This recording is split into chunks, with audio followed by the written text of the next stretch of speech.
Hey guys, welcome back to my channel. I hope आप लोगों का दिन बहुत ही बढ़िया रहा होगा। अच्छा, आज मैं अपनी एमजी एस्टर लेकर शहर में निकला था, तो सोचा आप लोगों के साथ थोड़े डिस्कशंस कर ले एमआईडी को लेकर, थोड़ा इंफरटेनमेंट सिस्टम को लेकर और जनरल ब्रॉड सेंस में जो भी डिस्कशंस होती हैं, आपकी कमेंट्स आती हैं, उसके बारे में थोड़ा डिस्कस किया जाए। अच्छा, इस वीडियो को शुरू करने से पहले please subscribe, like, share, comment, घंटा दबा दीजिएगा। Let's get started.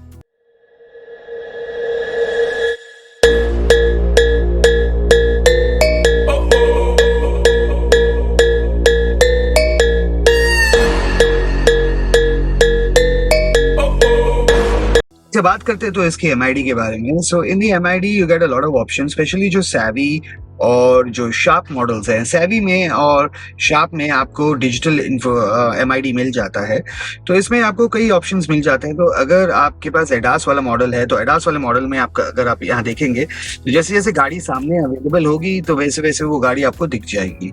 अच्छा, दूसरी बात है कि अगर हम इसको नेक्स्ट स्क्रीन में लेके चले, तो अगर कोई वार्निंग्स आपके स्क्रीन में आती हैं आपकी गाड़ी में, तो आपको इस स्क्रीन में ये वार्निंग्स दिख जाए। उसके बाद आपको करंट जर्नी के बारे में पता चल जाता है, एक्यूमुलेटेड टोटल के बारे में पता चल जाता है, आपका टायर प्रेशर क्या है, और उसके बाद आपके बैटरी वोल्टेज क्या है, और आपका ये पूरे जो लॉक है, लाइट्स ऑन है या ऑफ है, डोर्स ओपन है या क्लोज। दूसरी चीज ये है कि अगर आप यहाँ चाहें तो अपना ब्राइटनेस भी सेट कर सकते हैं, कम कर सकते हैं, ज्यादा कर सकते हैं। और अगर हम थोड़ा एक बार पीछे जाएं तो आपको नेक्स्ट सर्विस भी यहाँ पे दिखा देता है कि एग्जैक्टली आपका नेक्स्ट डिस्टेंस क्या है आपके नेक्स्ट सर्विस को।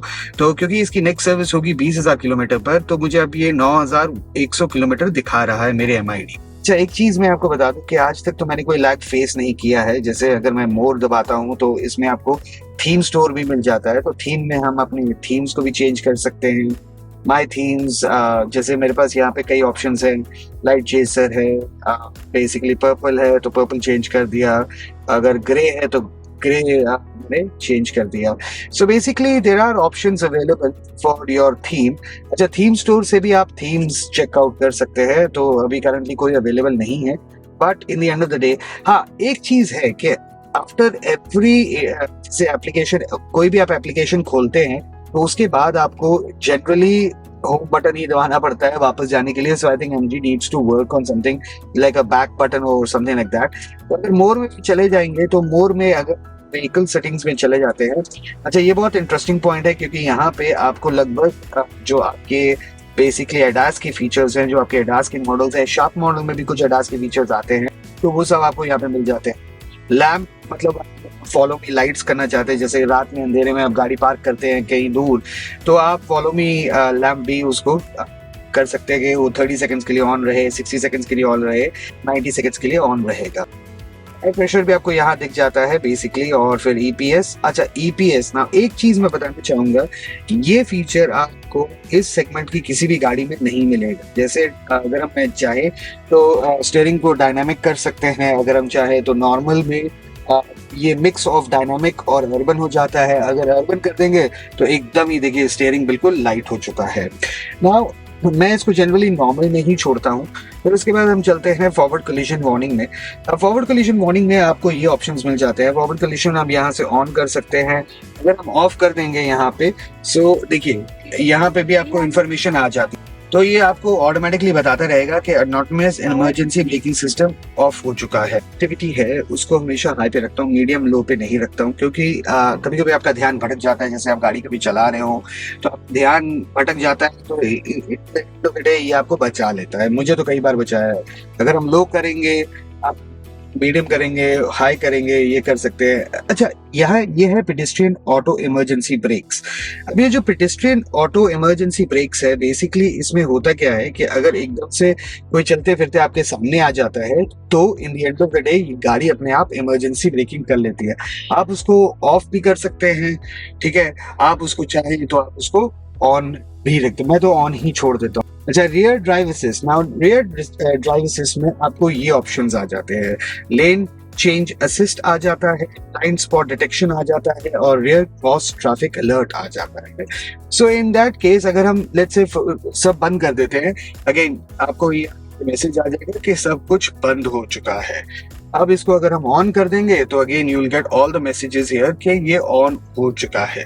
सो इसमें भी अगर आप ऑप्शन चाहें तो आप ऑफ कर सकते हैं, ऑन कर सकते हैं, और ब्लाइंड स्पॉट को भी आप ऑन कर सकते हैं, ऑफ कर सकते हैं। Basically rear cross traffic alert को भी आप ऑन ऑफ कर सकते हैं। नाउ अदर ऑप्शन जो बहुत ही एडास में बहुत ज़्यादा काम आता है, इन the end of the day lane departure modes हैं। तो लेन असिस्ट सिस्टम मोड जिसको कहते हैं, उसमें लेन डिपार्चर वार्निंग, LDP है, डिपार्चर प्रिवेंशन, यानी कि आप जिस लेन में हैं उससे वो विदाउट इंडिकेटर आप उस लेन से निकल नहीं पाएंगे। लेन कीप असिस्ट वो आपको एक ही लेन में रखता है जिस लेन में आप हैं। सो बेसिकली अगर हम इसको ऑप्शंस को अगर हम चाहें तो ऑफ भी कर सकते हैं। देखिए यहाँ पे आपको वार्निंग आ गई है कि lane keep assist system is बंद हो चुका है। अगर हम लेन डिपार्चर वार्निंग करेंगे तो लेन डिपार्चर वार्निंग में होता ये है कि अगर अब जैसे मैंने सिग्नल दिया और मेरा ध्यान नहीं है, तो ये वाली जो खिड़की है, जो साइड वाली जो खिड़कियां हैं, उसमें आपको एक ऑरेंज ब्लिंकिंग लाइट मिल जाती है। सो बेसिकली इसका फायदा बहुत ज्यादा है। अगेन इसकी भी सेंसिटिविटी आप हाई, मीडियम, लो रख सकते हैं। मैंने हाई पे रखा हुआ है। वार्निंग वाइब्रेशन, आपको स्टीयरिंग में वाइब्रेशन आ जाएगा। बेसिकली स्टीयरिंग में अच्छा खासा वाइब्रेशन आता है और साउंड भी आ जाता है। बात करते हैं अगर यहाँ से थोड़ा स्पीड असिस्ट सिस्टम। अच्छा, ये speed assist system is also very handy tool to have. In the end of the day अगर आप ये देखेंगे इसमें स्पीड वार्निंग है। सो बेसिकली अगर आप किसी सड़क पे जा रहे हैं, वहाँ पे स्पीड लिमिट है या स्पीड लिमिट साइंस है, तो ये ऑटोमेटिकली पिकअप कर लेगा। मैनुअली उसको एडजस्ट कर सकते हैं कि आपकी स्पीड आप क्या रखना चाहते हैं और कहाँ वो आपको वार्निंग दे गाड़ी आपको। अगर आप लेट्स से 80 सेट करते हैं, अगर 80 से ऊपर जाते हैं, आप गलती से चले जाते हैं और आपका ध्यान नहीं रहता है, तो इन the end of the day ये गाड़ी आपको मतलब इन्फॉर्म करके या आपको इंडिकेट कर देती है कि भैया आपने जो स्पीड लिमिट सेट किया था उससे आप ऊपर चले गए हैं। इंटेलिजेंट मोड है, फिर उसको आप ऑफ भी रख सकते हैं। इंटेलिजेंट मोड में भी आप इसको सिलेक्ट कर सकते हैं और उसको ऑफ कर सकते हैं। So in the end of the day देखिए, जैसे स्पीड वार्निंग अगर मैंने सिलेक्ट किया है तो वहाँ पे वो आ गया है, बेसिकली एक साइन आ गया मेरे MID पे। Now this sign will indicate कि एग्जैक्टली आप कहाँ हैं, कैसे नहीं है, कौन से साइन में आपको क्या स्पीड लिमिट है उस सड़क की। अगर मैं कर देता हूँ तो मैनुअली मुझे एडजस्ट करना पड़ेगा। इंटेलिजेंट करूंगा तो इंटेलिजेंटली वो ऑटोमेटिकली पिकअप करेगा और बताता रहेगा। बेसिक दूसरी चीज ये है कि MID पे अगर आप ये देखेंगे ऊपर से जो येलो, एक तो लेन डिपार्चर वार्निंग का आपको साइन यहाँ पे मिल जाता है। एंड ऑफ द डे अगर आप देखते रहेंगे तो लेन की कीप असिस्ट में अगर मैं ये ऑन कर दूंगा तो देखिए वो साइन अब चेंज हो गया है। अगर मैं लेन डिपार्चर वार्निंग कर दूंगा तो देखिए वो सेम ही रहेगा। ऑफ कर दूंगा तो वो एकदम say that will be what it is. इसको अगर कंफर्म कर दूंगा तो वो हट जाएगा वहां से। But I generally leave it, जब मैं सिटी में ड्राइव कर उसको जनरली लेन डिपार्चर वार्निंग पे ही छोड़ देता, because I want a little bit more control while driving the car in the city. अच्छा, कई लोग ये सवाल पूछते हैं कि नेविगेशन में काफी जैसे कभी कभी बताता है स्पीड ब्रेकर है, ये आप यहाँ से भी इसको बंद कर सकते हैं, बेसिकली म्यूट कर सकते हैं पूरे सिस्टम को। But there is another trick that you need to do. So अगर मैं वापस यहाँ जाऊंगा और सेटिंग्स पे चला जाऊंगा और साउंड का ऑप्शन अगर मैं सिलेक्ट करता हूँ, तो अगर आप ये देखते हैं यहाँ पे वॉल्यूम इसमें आपको loudness, system notification high low of कर सकते हैं, सिस्टम बीप्स हाई कर सकते हैं, SVC हाई, नॉर्मल या लो या ऑफ कर सकते हैं। तो मैं हाई कर देता हूँ। इन द वॉइस असिस्टेंस, ना वॉइस गाइडेंस में आप इसको कम कर सकते हैं, ज्यादा कर सकते हैं। मैं जनरली इसको 5 पे छोड़ता हूँ। बट हाँ, आप लोग ये पूछ रहे थे ना कि इन the end of the day उसको कैसे बंद किया जाए। आप इसको नेविगेशन का ये जो वॉइस गाइडेंस है इसको कम्प्लीटली 1 पे ले जाएंगे तो वो बिल्कुल भी आपको अनॉय नहीं करेगी। सो उसके दो तरीके हैं जैसे आप उसको एडजस्ट कर सकते हैं। मीडिया में भी मीडिया को भी आप यहाँ से थोड़ा एडजस्ट कर सकते हैं। उसके बाद आपका फोन का ऑप्शन भी आपको यहाँ पे मिल जाता है। टोन इफेक्ट में आप एडजस्ट कर सकते हैं कि आपका टोन कैसे होना चाहिए। टोन फील्ड को आप एडजस्ट कर सकते हैं, आपका साउंड कैसे प्ले होना चाहिए। डिस्प्ले आप ऑटो, नाइट, डे कर सकते हैं। मैं जनरली उसको ऑटो पे देता हूँ ताकि एज पर द डे वो चेंज हो सकते हैं। फिर आपको टाइम वगैरह, यूजर मैनुअल भी आपको यहाँ पे मिल जाता है। आप QR कोड से उसको स्कैन कर सकते हैं। USB स्टोरेज सकते हैं, फिर फैक्ट्री रीसेट भी कर सकते हैं। Basically in the end of the day मुझे आज तक तो कोई लैग नहीं मिला है। बात करते हैं इसके 360 डिग्री कैमरा के। अच्छा, एक चीज मैं बोलना चाहूंगा कि लॉट ऑफ पीपल से कि इसका जो 360 डिग्री कैमरा है उसकी क्वालिटी बहुत बढ़िया नहीं। It's bordering at 720p resolution, बहुत हाई क्वालिटी रेजोल्यूशन नहीं है, बट श्योर के in the future MG is going to improve on that. But you get a lot of options जो आपको मोस्ट कार्स में नहीं मिलता है इन 360 डिग्री कैमरा। जैसे टर्निंग असिस्टेंट डिस्प्ले है, सो इसको हम ऑफ कर सकते हैं या ऑन कर सकते हैं। मैं इसको ऑटो रहने देता हूँ। फिर असिस्टेंट लाइन डायनामिक कर सकते हैं, स्टैटिक या डायनामिक प्लस स्टैटिक कर सकते हैं, या ऑफ भी उसको कर सकते हैं। विच जस्ट मीन राइट करेंगे तो आपको लाइन मिल जाएगी, अगर आप लेफ्ट करेंगे तो वो डायनामिक लाइन आपको मिल जाती है। वो आपको 360 डिग्री कैमरा में भी दिख जाती है, which is a very very nice thing to have। यार देखो, मैं honestly I know the camera quality बहुत सारे लोगों को अच्छी नहीं लग रही है, बट सी मैं जनरली क्या करता हूँ कि I really personally think that you don't spend that much of time looking and driving, but मेरे लिए ये ट्रिक कर देता है। हाँ, थोड़ा बेटर हो सकता था, and MG needs to work on that, but I'm sure they will work on the next MG Aster update basically।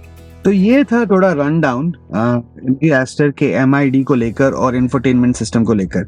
अच्छा, मैं ऐसी वीडियोस और बनाता रहूंगा MG Aster के टिप्स एंड ट्रिक्स को लेकर। अगर आपके कोई सवाल होते हैं तो please let us know in the comments and we will endeavour to answer them. But in short कि जो लैग है इंफोटेनमेंट सिस्टम में, मुझे आज तक तो वो नहीं मिला है।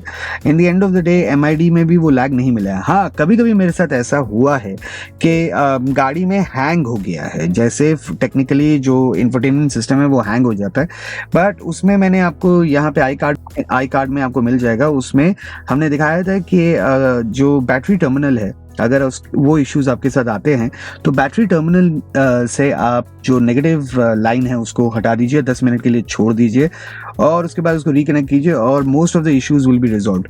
एक चीज मैं कहना चाहूंगा कि if you are facing a lot of issues, see ये गाड़ी को रिलीज हुए 2021 में रिलीज हुई थी, अब हम 2023 में, तो ऑलमोस्ट ये 1 साल से ऊपर हो चला है।